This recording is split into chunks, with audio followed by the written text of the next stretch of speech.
Hello, everybody, and welcome to Paradigm Shift, an educational comedy. I'm Dave Kelso. This is Trent James. We've been trying to get him on here forever. He is 3 years, I think.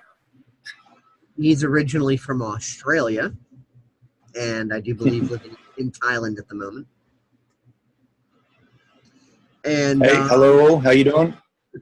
This episode of Paradigm Shift in Educational Comedy is called Insane Asylum Earth.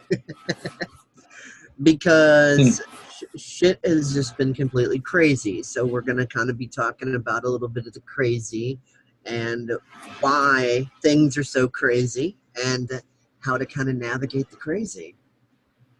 So I think we'll start off with you saying some stuff on that.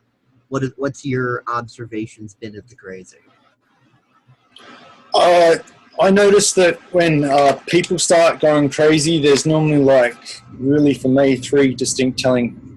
There's about four distinct telling factors. Normally one is building up to a full moon. You will notice that everyone's energy starts getting wound up, and you'll know that the mind chatter, like ego mind, starts kicking in. And people people don't want to hear it, or they actually listen to it, and then say they go out and start drinking and get messed up. So they start messing up even more. Plus, you got retrogrades as well. They're not fun. Everyone goes through them. Everyone has to go through them. And full moons, retrogrades, people on alcohol, drugs, all the stuff that I try and avoid. I kind of like how Kaipacha Lesher, he runs a YouTube channel called Astrology for the Soul. He kind of talks in terms about the energetics of things and kind of breaks it down for the average person who knows nothing about energies or astrology or any of that, and just kind of breaks it down to the brass tacks. One of the things that he's talked about lately, which we see is a very huge theme in 2018, and it seems to going to be kind of the running theme all year, really, probably for the next couple of years, is the idea of authority.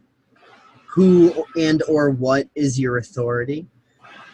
So we've got all this totalitarian shit that we've been seeing rising up. People in governments getting triggered and going, kind of crazy. And how recently in the United Kingdom, Count Dankula was convicted as guilty of a hate crime for joking about Nazis. Really, who would consider that a hate crime other than maybe a Nazi? You know what I mean? So I've noticed that, for lack of a better way of saying it, there's kind of the old authority, the old paradigm, the old totalitarian regimes that have, been able to do their thing for thousands of years. And now during this apocalypse, if you want to call it that word simply means knowledge that was hidden is now being revealed.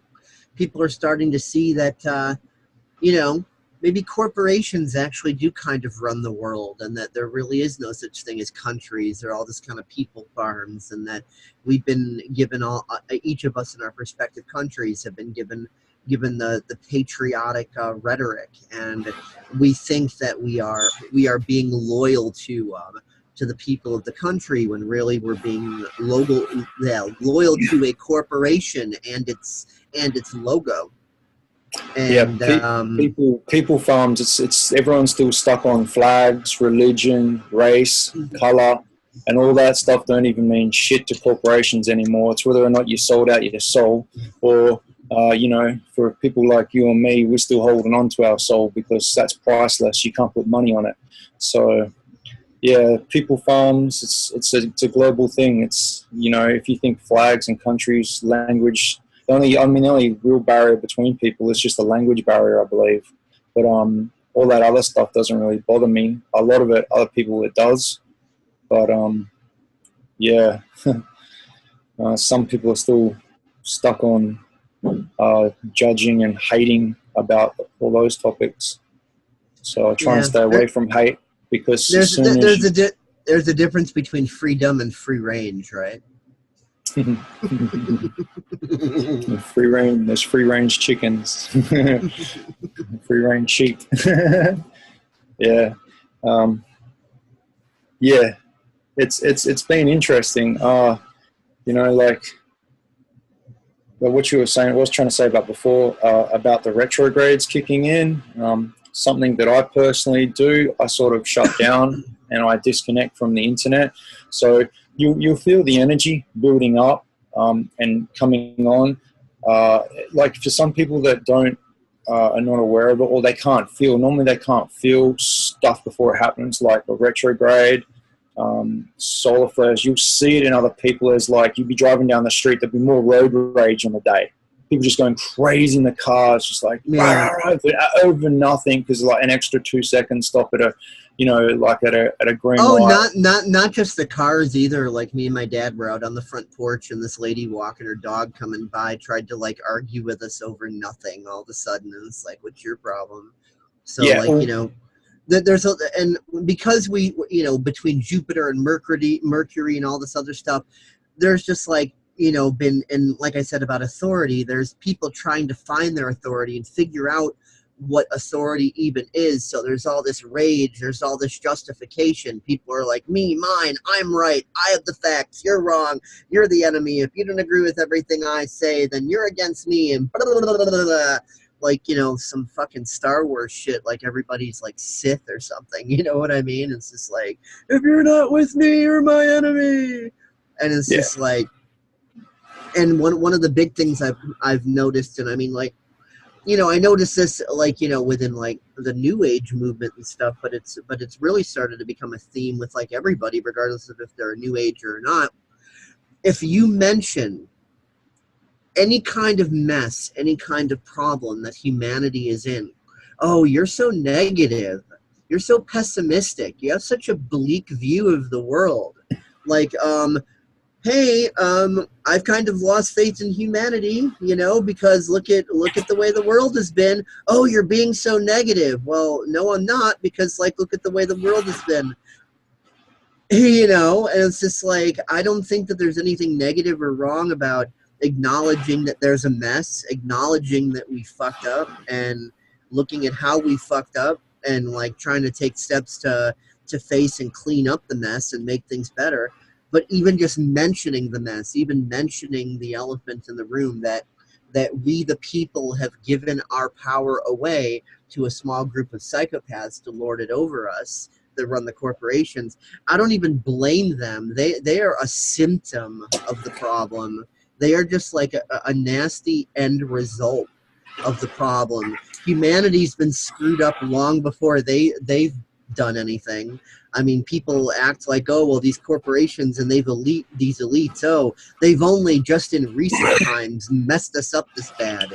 No, they haven't. Humanity has been messing itself up bad, and the elites are simply just an end resulting consequence. They're a symptom of the problem, not the problem itself. But these days it's gotten so crazy that like sometimes to even suggest that, hey, organized crime exists, or that words on paper called laws don't put up magical force fields that will protect everything from evil and scumbaggery, to even dare suggest that these things could you know, exist, either makes you a crazy conspiracy theorist, or a fake news person, or oh, really negative, you have such a bleak view. To me, the bleak view is when people won't look at the mess, and that they allow it to continue to get worse because they won't even look at it. That's the bleak view. I think that people who won't even look at it, they're the ones locked in the fear. And fear, you can use that as an acronym: false evidence appearing real. And everybody's just trying to look for things to try to hold on to and justify their paradigms, and they're just dividing more and more. It's like these days, like, if you just post something that someone even slightly disagrees with, you can get like unfriended or blocked. It doesn't matter if this person has been a long-term friend or even a family member or whatever. Just like the slightest little thing just like sets people the fuck off. And, you know, I think that the main reason that people are putting so much energy into all this tomfuckery is they need to hit a point where they realize that it's actually going to be more suffering to try to defend their existing shit than it is to let go and open their minds and calm the fuck down and shift. Because the only reason people are so defensive is because they're so stuck in what they view as their norm. They think it's going to be too painful to move in any new directions of thinking or any new ways of being. They think it's going to create suffering and anxiety. So they think that trying to stay with what they deem as being the norm is going to avoid excessive suffering and anxiety. But really, it just builds it up and causes more and more. And once they hit a breaking point to where they finally realizing that continuing on course is actually going to cause more suffering than letting go and looking towards new courses, people just have to hit that breaking point, which is why I say I hope they do a false flag every day and twice on Sunday. Because if that's what people really need, to realize that business as usual ain't going to work anymore, then so be it.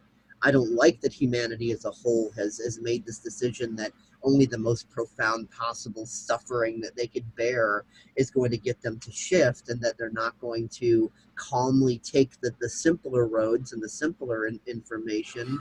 They refuse to view anything as real unless they have suffered enough and paid the toll. So fine, let's pay it and get it over with. If you keep electing masters, you'll continue to be their sheep. So yeah, that's true about the false flags as well. They suck. Some people do get hurt in them. Some people don't. Some people are crisis actors. 9/11, that was one of the greatest shifts in consciousness. That's when majority of a lot of people actually consciously woke up. As bad as it was and bad as it sounded, it was actually, and as bad as what it was, what they did, it was actually necessary to awaken more souls on this planet to go, what the heck? And they set it up so nicely that, they dropped 2 buildings and there was another one that was still standing in the background before it was even dropped. I think it was you just Google WT7. That's just old news. Everyone knows that one. That's the thing. You get into conspiracy theories as well. And everyone, that's what the government labeled that name, is because it's to stop, it's make people sound like crazy. But if you just do the research, you just start realizing that it's actually not. Majority, I'd say probably 70 to 80% of the conspiracy theories are actually real, because how it works, they normally have to tell you what they're going to do before they do it. They tell you through movies. They put out ads and all kinds of different stuff like, hey, we're going to chemtrail your county tomorrow, and I'll put it in the newspaper, and people read it and just don't do nothing because they're just so fluorinated out, absorb so much fluoride and sodium oral sulfate. It's calcified pineal glands are just killing the planet. That's what Here's the thing, though, too. Conspiracy theorists have become the elite's best friends because it creates so many rabbit holes and so much infighting.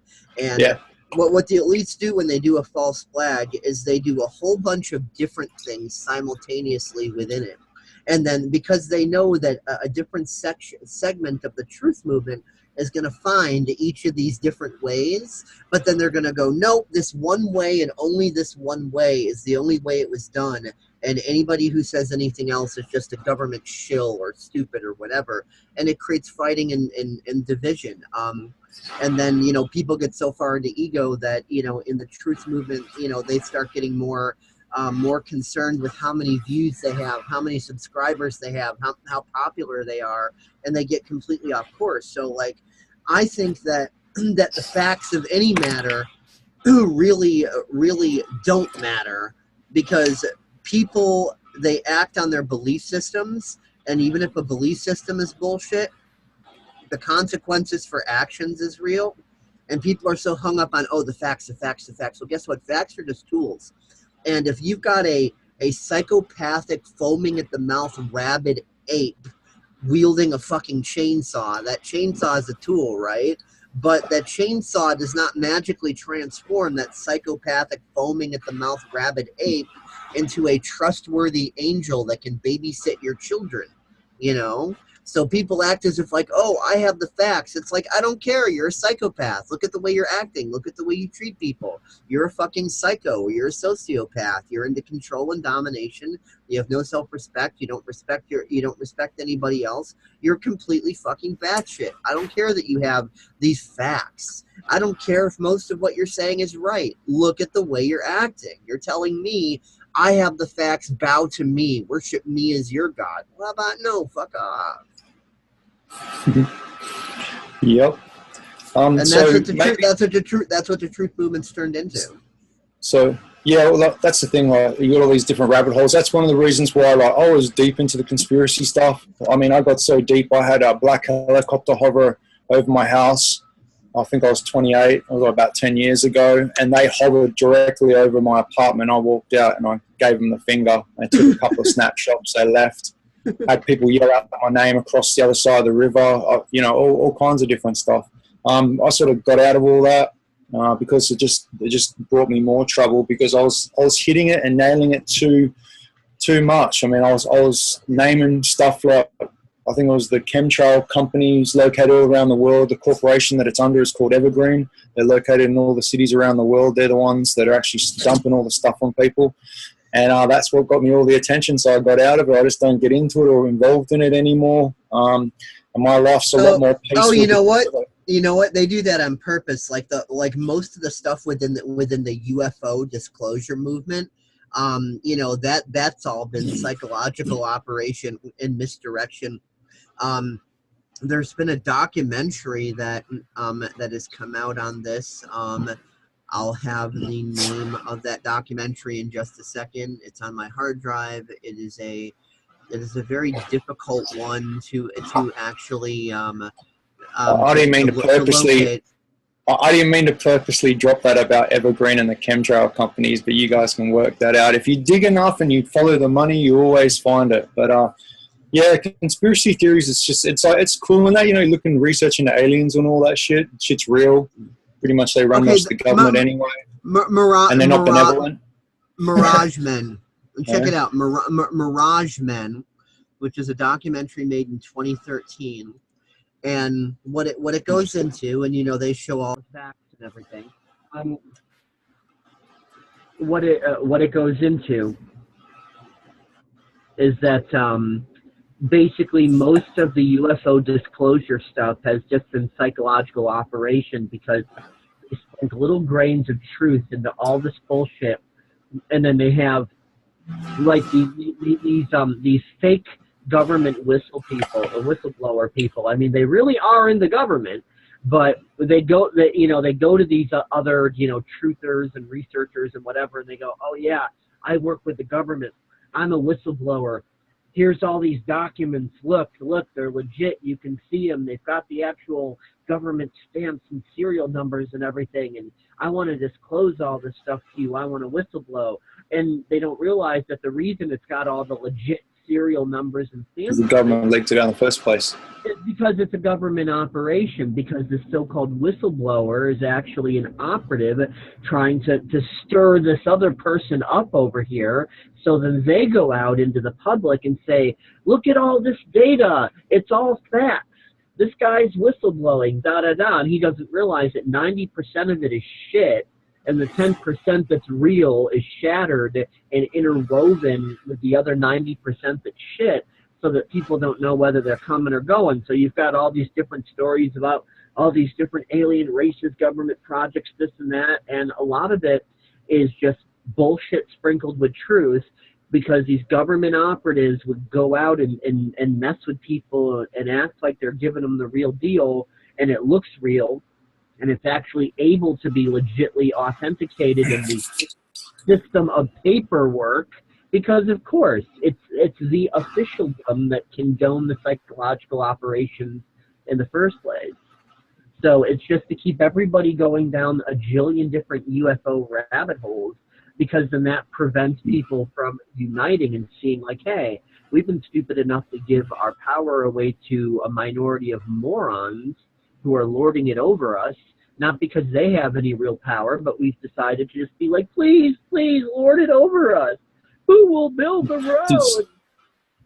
Distortion creates separation, and that's what they want. I'll tell you a little story about a thing. There was 100 people outside of a casino. They sent one guy in to play Russian roulette, and he was in the casino, and basically you had the other 100 people outside, and they just kept saying, you know, like black, black, black, black. They just kept thinking black, black, black, and they were projecting the thought form into the casino, and thinking about this, the one guy, his name, the visual of him, and guess what? He just kept rolling. I think he got about 10 in a row, black, and he just kept everything. He just kept all in on black, black, black, black, and then bang, they just kicked him out. They said, "No, get out." Got banned from the casino. So that just proves that strength in numbers, and as soon as you get like any more like 100 people, whatever you're talking about, you're meditating on, whatever you project about, you can create. You can create timelines from it. That's what the ability that we actually have. You can create new timelines. Something that they don't have. They try and manipulate us to their bend, to their will, so to speak. So if they've got, the public, the population in fear, not only are they feeding off us through certain entities that even possess them, that some of them don't even know about. But yeah, you try not to dwell in fear, so that you don't allow someone to feed off you. Yeah. So obviously, all any human can ever have is their own subjective opinions about whatever it is they think they're looking at out in the objective world. But from my perspective, we live in a multiverse, and from my perspective, here's how the multiverse works. It's not so much that there are these, bubble universes like, Men in Black with a snow globe, and, here's one universe, and here's another, and here's another, and here's another, and trying to figure out how to, like, travel between them like the movie series Sliders or something. It's not like that, in my opinion. And to me, imagine it more like this. Imagine, like, you and me are chatting on Facebook, right? Well, we think we're both chatting on Facebook, but that's not actually technically what we're doing. You've got the central server of Facebook, and we've each downloaded a copy of the page, right? So each of our copies of that page, that's our reality tunnel, if you want to call it that. You've got yours, I've got mine. So on my copy of the page in my web browser cache, if I readjust the resolution, if I readjust the fonts, if I've got browser plugins to manipulate how that looks and whatever else, those changes are not going to show up on your end of the screen and vice versa. I'm running Linux, you're running Mac. Just because I'm running Linux doesn't mean Linux is going to magically install on your end. Just because you're running Mac doesn't mean Mac is going to magically install on my end. So this is an analogy I'm using to explain the multiverse, that what we think is our physical reality around us, we kind of exist in our own universe unto ourselves in that sort of a way. And that's where the whole new age, you create your own reality comes in. But then when the process of co-creation, when realities cross, so to speak, in other words, connect to that central server, connect to that Facebook, there are certain co-created agreements as to what's going to be similar. Like, okay, the things that are going to be the same on each of our ends is you're going to see my name pop up on your chat window. I'm going to see your name pop up on mine. And, oh, did somebody else just pop in? Yeah, it's because That's okay, I'll just remove them. So I was just running I was running a distant healing group last night. First one I went public. First one I've ever done public. I haven't done any of this stuff for years, man. So we're all jumping in on the thing. So anyway, so moving on. Obviously, when I type in text, we both see whatever I type. When you type it in, we both see, whatever you type. So there are certain things that are agreed upon in both realities, that whatever each of us does on one affects the other. So there's those agreements. So like when it comes to each of our separate quote unquote universes or holographic reality tunnels, when they cross in quote unquote real life, there are certain co-created agreements, like we're all experiencing a planet in what we all agree is a solar system, in what we all agree is a galaxy, in what we all agree is a universe, and we've got gravity, and we've got all the laws of physics as we know them, and we have cars and jet planes and this and that and the other. So obviously all these things that are agreed upon co-creations, if you want to call it that, no one person is going to be able to take gravity away from somebody else. No matter how much you quote unquote try to create your own reality, you're not going to eliminate gravity, not for you, not for anybody. That's one of those co-created agreements. You're not going to suddenly find yourself on, some other planet other than Earth and still have the same people in it just because you decided to, because you create your own reality. No, co-created agreement is we're here on Earth, whether you like it or not. That's the situation right now. You can collapse timelines. You can create and you can collapse timelines if you know how to do it. And I've done it twice, and I didn't want to. I shouldn't have done it. I've visually seen the timeline, and then I collapsed it because I didn't like it anymore, and then I was. But that's my point. My point is advanced energy exercise, but my point is that those timelines that you speak of are exactly the same sort of thing. They're a part of a multiversal effect. So when the elites, or whatever you want to call them, try to get us all to focus on creating those timelines that you're talking about, it's not really so much that we're all sharing one timeline that they're trying to trick us into creating for them. Think of it more like the multiverse being like the internet. And Mark Zuckerberg is trying to get everybody to go to Facebook and ignore all the other sites. No more Twitter, no more nothing, Facebook only, so that Facebook can prosper because we're all focused on Facebook. It's kind of like that. It's kind of more like that. So it's not like Mark Zuckerberg needs us to create Facebook for him. Facebook is already there. But if he can pull all of us to Facebook and get us to abandon all of the other, social media networks, then we're all locked into Facebook. We're all putting our energy into Facebook. That's an analogy, by the way. Nobody out there take me literally. That was just a metaphor to make the point so that it's easier for people to understand. You're a superstar at YouTube, and Steam It, I heard. Steam It love you too now. Oh, yeah. I'm the one always going into Facebook jail all the time over stupid shit like nothing. The Facebook loves me. Yeah. But Steam It and YouTube love you. That's a whole other kettle of fish.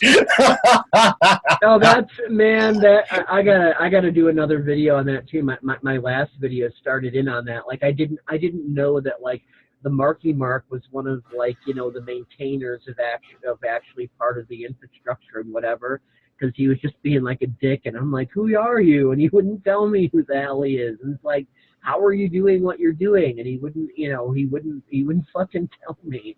So I just kind of made a video calling him out on it, and then fast forward from there, I found out, oh, he's one of the people that actually maintains the infrastructure. And as I've learned more about that, even though having a social media network based on an SMT, social media token or cryptocurrency system, isn't a bad idea, and especially not on a decentralized platform.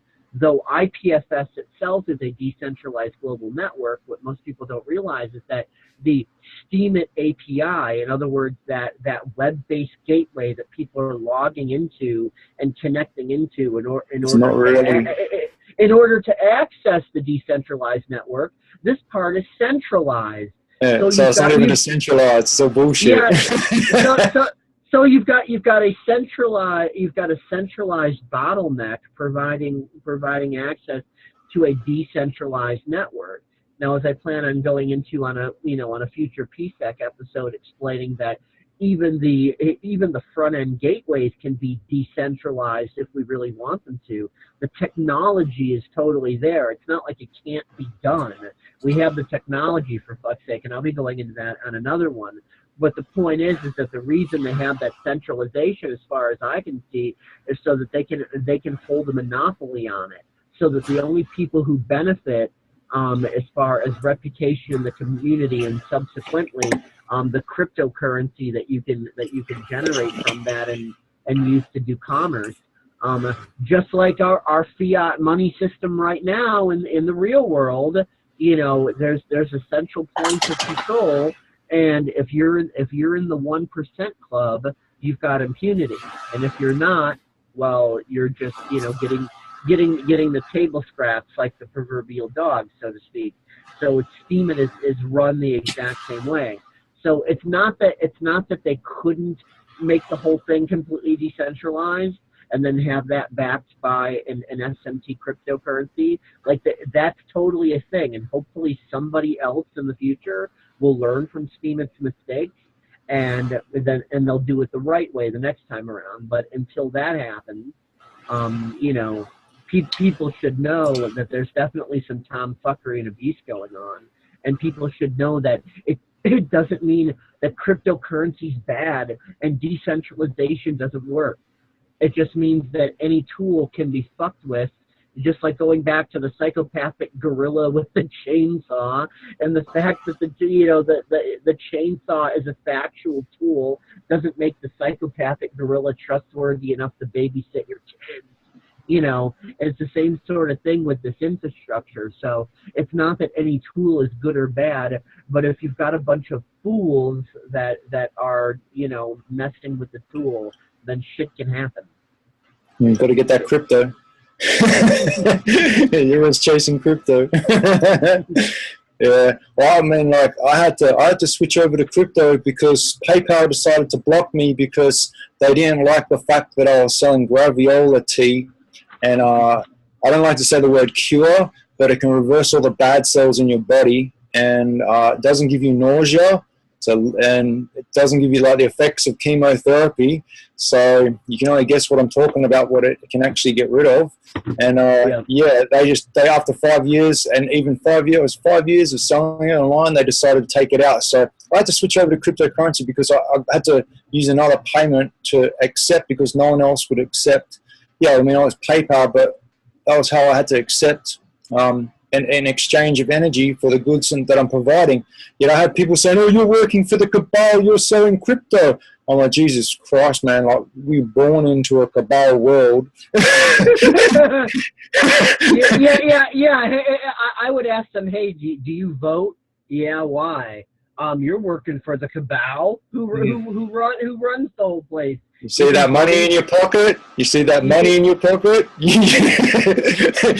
Yeah, right. You see that printed money in your pocket? I just don't give them any power. I don't give them any power. I know exactly who they are, but I would like to say this. Wait, let me say this one thing. There are good reptilians and there are bad reptilians, and I'm all for the benevolent ones. The ones that just, I'll just say good and bad reptilians, and the majority of the bad ones are running the government. Okay, but there are good ones out there. I hope to know that.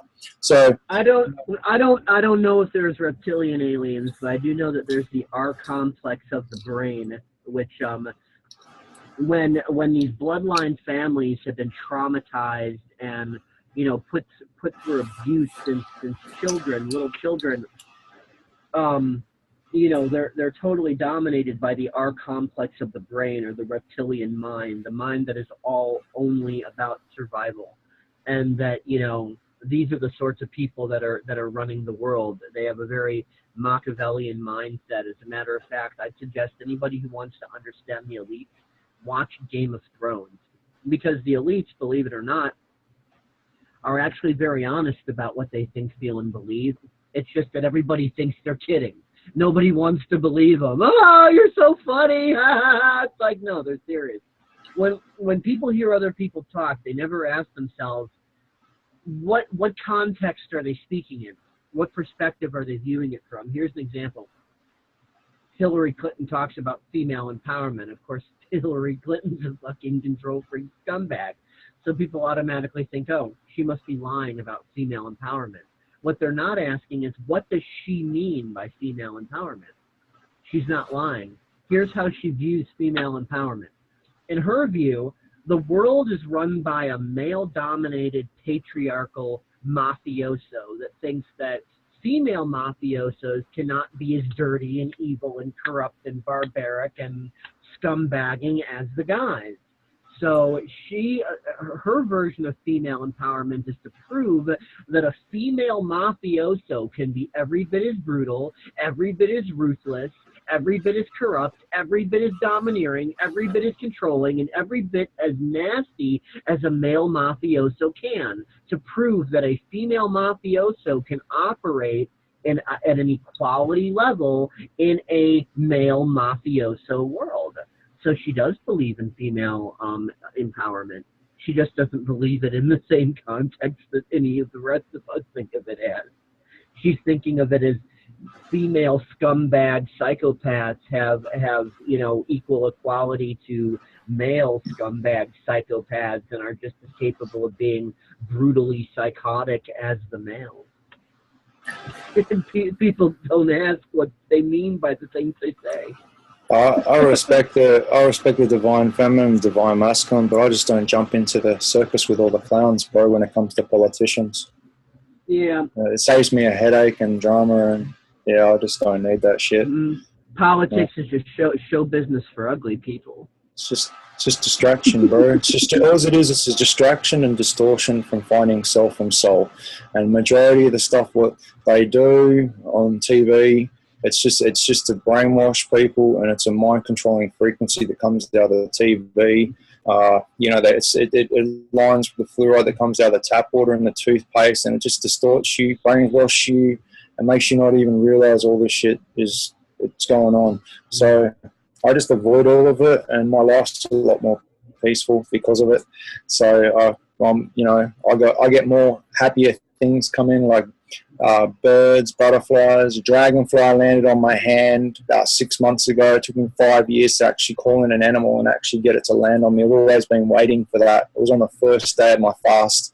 I did 5 days, no water, no food, which was pretty cool. But I'm more into stuff like that now. I sort of move away from the conspiracy stuff, but more into doing energy exercises these days, moving energy, healing other people, clearing energy fields, lucid dreaming. I'm kind of into doing my best to keep my, shall we say, to take the pulse of kind of everything humanity's into and kind of observe and look what's going on. I've always been kind of curious person. I mean, I do my best to not get sucked down into anything, but it's just, I kind of view things more fractal. Everything's connected to everything else. So I'm kind of able to to zoom out and view things more holistically. And so when I see the politics and I see this and I see that all going on, I zoom out and I can see the paradigms that are at work, the core paradigms, because all this other stuff is just all these different unique expressions of those paradigms. But just as like what we're saying about the astrology stuff, there's always kind of a running theme, that everybody's into, that's kind of governing the fractal, as it were. Right now it's all about authority and sovereignty and deciding who and what is or isn't your authority. Are you going to stand in your own sovereignty? Are you going to stand up for yourself? Are you going to, learn to be more rational, more sane, more compassionate, this, that, and the other? Are you willing to acknowledge the mess and really not care what kind of resistance you get against it or not? Are you willing to see it as a good, positive thing, that the more authentic you are, all of the inauthentic people want nothing to do with you, and they will leave your reality peacefully, I've been having that, you know, especially on social media, but I mean my in-person life too, but on social media, to where the more authentic I am, the people that don't resonate with that, they drop off, they unfriend me, they block me, whatever. I don't have to do a thing. All I have to do is post some very honest, authentic thing that I'm thinking that way, and it offends them and triggers them, and they're sitting there thinking, how dare that motherfucker, I'm going to block them, I'm going to unfriend them. And then the people that do resonate are looking at that like, wow, that's cool, I want to know more. So then the people that do resonate, they move in closer, and the people that don't, they just peacefully drop off. Oh, he's insufferable, he's a waste of time. I don't want to deal with him. I'm gonna block him. I'm gonna unfriend him. I'm like, bye. Yeah, I'm like, bye bye. Sometimes I like identifying the patterns. Like I mean, I'll sit back, I might watch it. I don't get into it too much, but you can see the patterns. It's kind of like a magic show. I don't do magic. I do real. But for them, it's like a magic show. So it's like, look over here, look over here, look over here, false flag. While over here, they're pushing through a legislation to take away all the guns off the people so they can just roll through and just take over or whatever. So you gotta. That's one thing to look out for when they got the false flags happening. Just watch out for see what legislation they're pushing in under your feet. Or I mean, that's the only thing you can see. You can see it from a mile away if you know what to look for. And you gotta. The thing is, though. Yeah. The gun states in the United States, I mean, there's a whole gun culture within that, and it's not bad. It's, you know, it's constitutionally based that, you know, you have the right to defend yourself, and, you know, so on and so forth. And every time there's any sort of a false flag, gun and ammunition sales go up way higher than they did the previous time. So it's like our government keeps trying to do these things to get the people to hand over the weapons. Yeah, I saw that. I noticed that. It has a backfire effect. Remember when Obama was labeled as the greatest gun salesman ever? Well, since then, well, he was, because, you know, of all the false flags and stuff, and he was trying to push for the gun control. And all it did is get the people buying way more guns and way more ammunition. But since then, even those sales have been topped. Every time there's a false flag, the sales previous are once again topped. So in our government trying to get people to willingly disarm themselves, the people are actually arming themselves more and more. As a matter of fact, it's gotten to such a point where Chicago, where I live, I mean, Illinois, you can have guns in Illinois, but Chicago was like used to be the one holdout city that had gun bans, you know, but they totally listed those. Now you can have guns. I mean, they totally listed those within the last couple of years or so. Especially because, you know, if you want to say it like this, with all the energies picking up and people going crazy, that kind of raises the crime level, because the gangbangers go crazy too, which kind of overloads the cops, and the cops are like, please, you know, we're overtasked. Give the people the ability to defend themselves, because this is just too much on us. So, you know, now there's no more gun bans here. Now, if you wanna own guns, you know, you just get your little SOID card. It's not a gun registration or anything. It's just, you know, you take a few courses and stuff, and, you know, in theory, with a little training, you're hopefully going to be safe and not shoot yourself in the foot. And you know, if you show that to a cop, it lets the cop know that, okay, you've taken the training, so in theory, you're hopefully not going to shoot yourself in the foot by accident. Hopefully you're not completely stupid, you know, and then that lets you have a gun in your home, on your property. And then beyond that, there's some training to do the, you know, the open carry permit. And, you know, once you've got that, then you can open carry, lock and load. You can walk around the city and have your gun in the holster. So it's like we all thought hell would freeze over before Chicago would ever allow that to happen. We thought hell would freeze over before Chicago would ever allow that to happen, but here it is. So yeah, that's definitely giving the people here in Chicago an opportunity to empower themselves and take back their sovereignty, instead of allowing gangbangers to rule over neighborhoods while the cops just can't keep up with it all.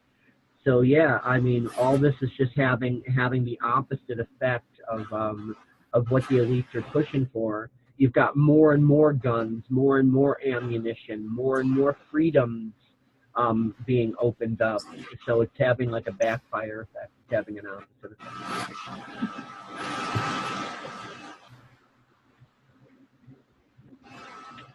No, I don't need guns. I'm dangerous from a distance.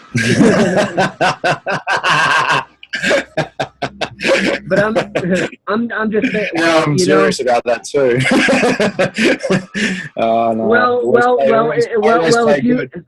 I don't know if you got mugged in a parking lot somewhere, like unless you can really do the whole Anakin Skywalker thing in real time, or Obi-Wan Kenobi.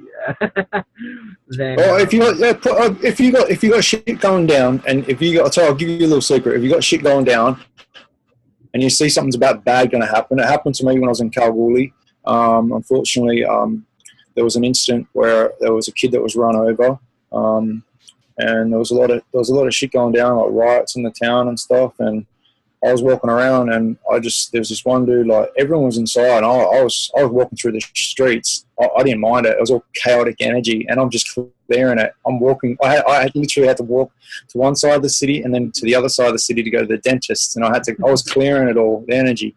But there was this one guy approached me. I was like, oh god, I knew it was going to go down because this guy was steaming, like swearing in the air, and I was the only dude sitting on this bus stop. Yeah. And it was going to go down. I actually physically, I had time. I was like, oh shit, take my sunglasses off my head, put everything in my pockets, take your watch off, get ready to rock, and, get ready to do my Muay Thai and that. And I go, hang on a second, I don't need to do this shit. And I just went, security. I called in security. It's just a mental projection. You just the thought, security, straight away, as soon as I said it, this car comes screeching around the corner. Get in, dude, get in. You're going to get in trouble. And they just grabbed him, and I just looked at him and went, see ya. So it's interesting how that can happen, So you can call in, if I'm just letting anyone know, like, you just have to, if you're in a bad situation, I'm not saying it's going to work all the time, but I remember testing it out. And when I was in a bad situation and I called in security, it actually did work. So it's just an energy thing, I guess, or I was just really super, super lucky on the day, but it does work.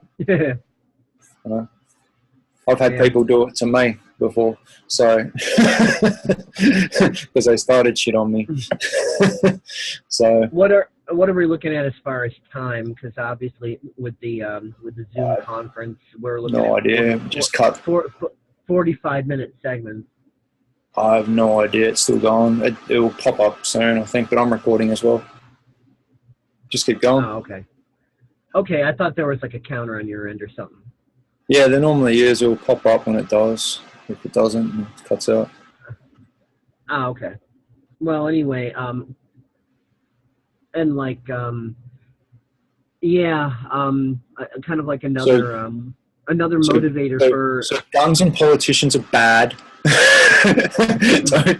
don't listen to them. Don't use the guns unless you need to defend yourself. And apparently, you can't even get a gun license now if you're a marijuana. If you got your medical marijuana license. I mean, how does that work? If you're a stoner, you're going to be one of the most peaceful people on the planet, and your greatest enemy is going to be, walking to the fridge to get that cake. I need a gun. I need to hold a gun, so when I go to the fridge, to stop the dragons from getting on the way to the God, it can't have both. Guns are just tools, though. Like, that's another thing people do. They like to blame the tools in order to avoid taking personal responsibility. Like, the reason we have societies the way they are, and all the crime and all the trauma and all this and that, is because we've been giving our power away to psychopaths instead of taking personal responsibility. That's not the gun's fault. So it's not the fault of any inanimate object. So let's switch it up then and just get off their bullshit. Let's talk about actually getting the power back to the people. Okay, so if there's anyone out there listening to this, let's start off with something really, really simple, because it's all about your pineal gland, which is located in the center of the middle of your head. Okay, so if you're listening to this radio show right now and you're still using fluoride toothpaste or has sodium lauryl sulfate in it, you need to get the hell off it. Okay, we've noticed that as soon as you get now we've got kids that, you know, you get them off the fluoride, you get them on organic coconut oil or organic baking soda or organic toothpaste, or you'll see their eyes. If you go on Amazon, if you go on Amazon.com, you can get toothpaste that doesn't have fluoride in it. And just recently, the scientific community has just officially designated fluoride as a neurotoxin. Isn't it a shame that people only listen to idiotic talking heads on TV and they don't listen to the scientists? But the scientific community has finally deemed fluoride as a neurotoxin. This is official scientific record. So what's going to happen is once you actually physically get off the fluoride, and I did this with a mate. He thought I was bullshit. I was living with him. I was renting with him, renting a room, and he was like, he didn't believe it. He thought it was all shit. And I was like, mate, I said, just do it. Just get off the fluoride and stop drinking the tap water, because they put it all through the tap water as well. And I believe it's hydraulic acid. I think it's, I can't pronounce it anyway. As soon as he got off the fluoride, sodium lauryl sulfate, SOS, he actually was like, holy shit, man. After 5 days, he could actually feel the taste buds in his tongue again. So he could actually physically taste all the food again. I go, awesome, you're tasting all the processed food. I go, now imagine what's going to happen if we get you on the organic food, man. It's just going to shoot your taste buds to the moon. Like the toothpaste is one. You want to switch up, get off the tap water. You want to try and get your hands on filtered water. There are many locations that don't put fluoride in the water. So obviously, if you're living somewhere where they don't put fluoride in the water, then you're good. But if they do put it in, that's a problem. And by the way, fluoride is the key ingredient in rat poison. Just saying. Yeah. And just watch out too. They put it in the bottled water, you know. And then when you've got the bottled water, you've got to worry about BPL. So if the plastic, BPL is what I believe. Yeah, BPL is what I think. BPL is it? BPA. Yeah, sorry, BPA. Yeah. By the way, yeah. 4 years since I've spoken about this stuff on the radio. I've actually forgotten about it. It's been that long. What people can actually do is you can BPA free. That's it. Listen, for the different bottled waters, check into where the water source is, because just because the bottled water company says, oh, sparkling this, that, blah blah blah, doesn't mean they're not actually just pulling it through the tap. But you can actually check online to see what bottled water are headquartered out of, what locations, their plants where they do the shit, and then check that location to see whether or not that location is adding fluoride or not. That's all public record. They have to put that out there. It does exist, which is why, for example, I drink Aquafina bottled water, because that is one of the few brands that is not operating out of a location that has fluoridation. But again, for example, another brand called Ice Mountain, they do pull their water from a fluoridated tap. Just as two examples. Aquafina, not fluoridated. Ice Mountain, fluoridated. And there's others, but you can look all Aquafina is made by Pepsi. Aquafina is actually pulled by Pepsi or CocaCola. So, yeah. But it depends on. Stay away from that shit. But it depends on where their physical plant is. You understand? Because some of these places, it's like the where they're physically located. Even if they're pulling water from the tap, as long as that location is not fluoridated. See, not everywhere in the United States is fluoridated. It's not like it's, oh, all cities everywhere, all across the board in the United States are fluoridated. No, that's not true at all. Some are, some are not. That's why it's important to check where the plant is that they're pulling from the tap. And then, you know, then check and see whether or not that location is fluoridated or not. Because, you know. Yeah. No, that's Here's awesome. another example. So once, most, if not all cities in Oregon, for example, this is another location in the United States. It's a state. Oregon does not put fluoride in their tap water at all. And in New York, they do put fluoride in there. And so when Richard Hamilton took a little trip when he was younger over to New York, and he drank the tap water, he got very sick from doing that because he had lived his whole life drinking non-fluoridated water out of the tap, and then he goes and drinks something fluoridated, and his body it tastes like crap. Yeah, you can taste the chemicals, and it's gross. And you're just like, damn, you can taste the difference. And also another one too, you can actually bless your water.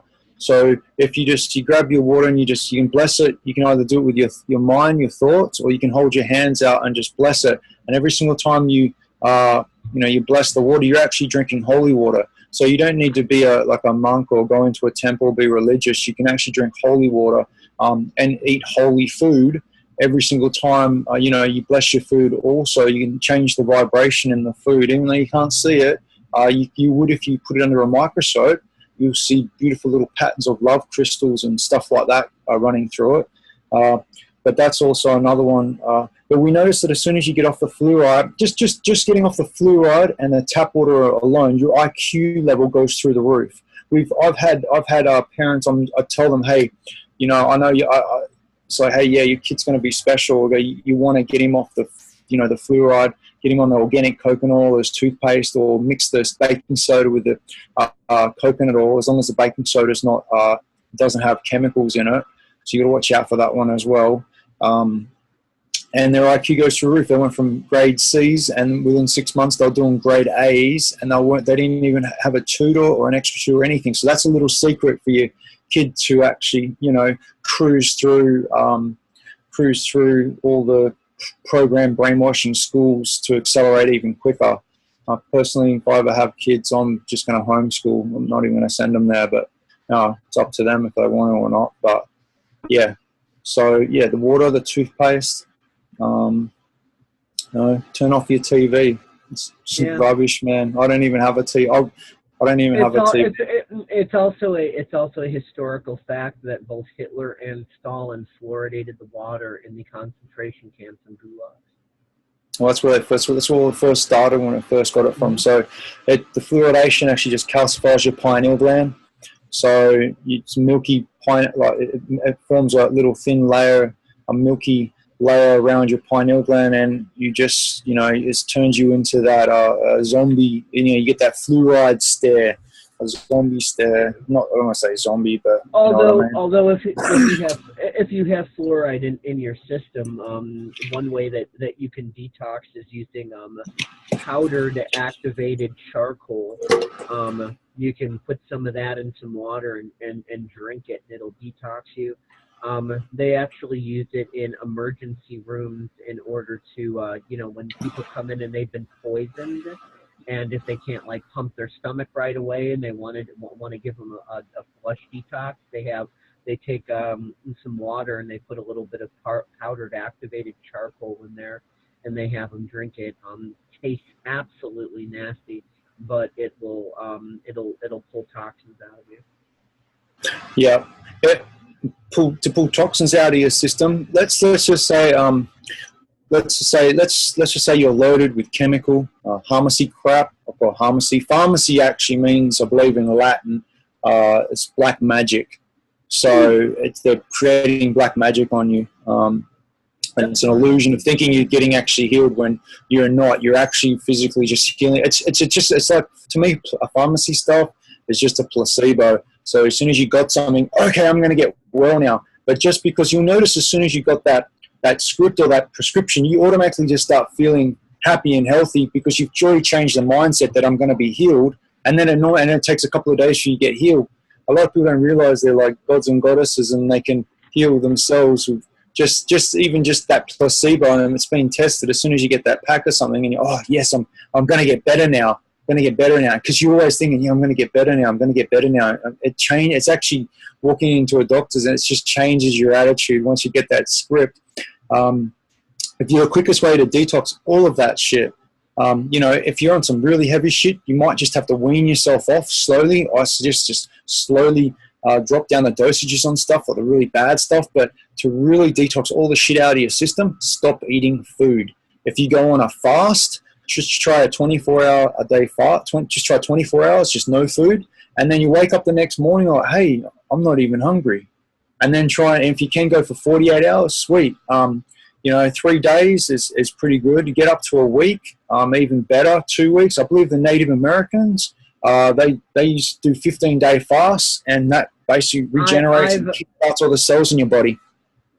I've fasted for over a week before, and the only thing for me, like because I was doing just all liquids, no food.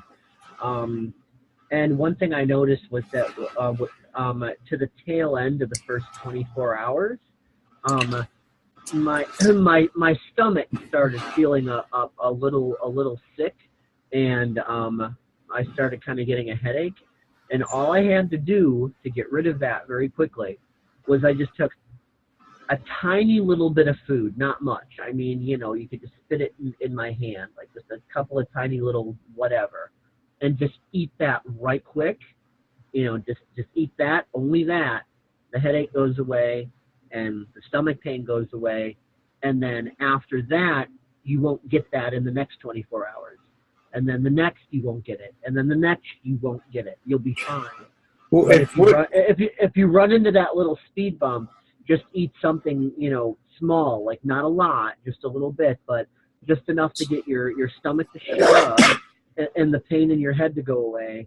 And then after that, you can just continue drinking the liquid, and you won't have that happen anymore. If you don't think you're going to be able to do a straight off the bat no food fast, okay? So we've been programmed to eat 3 meals a day, which is absolute horseshit. If you want to slow it down to just 1 meal a day, slow it down to 1 meal a day. And then once you've got 1 meal a day under your belt, then you can just start taking away that. And if you do get those pains or the headaches, drink water. It means you're not drinking enough water. So every single time I was eating or something, I drink water. So yeah. So, but for me, I was already, doing the liquid thing, but I with no food, and I still ended up getting the pains anyway. But just to curtail those, what I did is I ate something really small, not much, and it went away. And that was the only thing I had to eat. Other than that, it was all liquids all the way through for over a week. It's about to cut off, so we're under a minute, bro. So you want to start again? Stop record. All right. Are we done, or do we want to continue? Let's continue. All right. Well then, we're gonna move on to part 2. The Zoom is cutting us off, so we'll see you in part 2 in just a moment.